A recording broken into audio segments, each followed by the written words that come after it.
राहुल एक छोटे से गांव में पला बढ़ा लड़का था। उसके पिता एक किसान थे और मां घर संभालती थीं।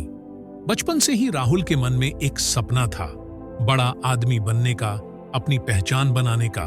लेकिन परिस्थितियां उसके अनुकूल नहीं थीं। गांव में अच्छी शिक्षा नहीं थी, संसाधन सीमित थे और परिवार की आर्थिक स्थिति भी कमजोर थी। राहुल ने जब 10वीं की परीक्षा दी तो वह अच्छे अंकों से पास हुआ, लेकिन जब उसने आगे की पढ़ाई के लिए शहर जाने की बात की तो पिता ने मना कर दिया। परिवार की आर्थिक स्थिति ऐसी नहीं थी कि वे उसे शहर भेज पाते। ये राहुल के लिए पहला बड़ा झटका था, लेकिन उसने हार नहीं मानी। राहुल ने गांव में ही रहकर 12वीं पास की और फिर सरकारी स्कॉलरशिप की जानकारी इकट्ठी करनी शुरू की।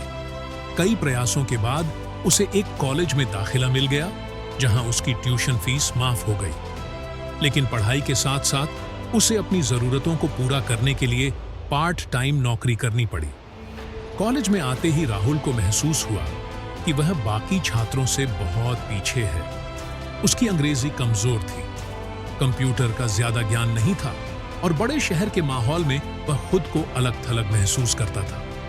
कई बार उसने सोचा कि वह इस भीड़ में टिक नहीं पाएगा, लेकिन उसने अपने डर को अपनी ताकत बना लिया। वह दिन रात मेहनत करने लगा। जब बाकी दोस्त घूमने जाते तो वह किताबों में डूबा रहता।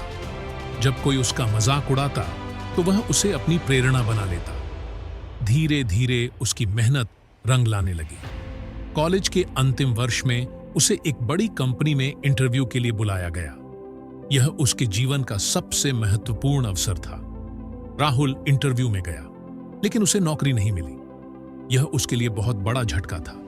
इतनी मेहनत के बाद भी असफलता हाथ लगी। कुछ देर के लिए वह निराश हो गया, लेकिन फिर उसने खुद से कहा, अगर आज नहीं हुआ तो कल होगा, लेकिन मैं हार नहीं मानूंगा। उसने अपनी गलतियों को समझा, इंटरव्यू की तैयारी को और बेहतर किया और अगली बार पूरी तैयारी के साथ एक और कंपनी में इंटरव्यू दिया। इस बार उसे नौकरी मिल गई। सफलता का सफर जारी है।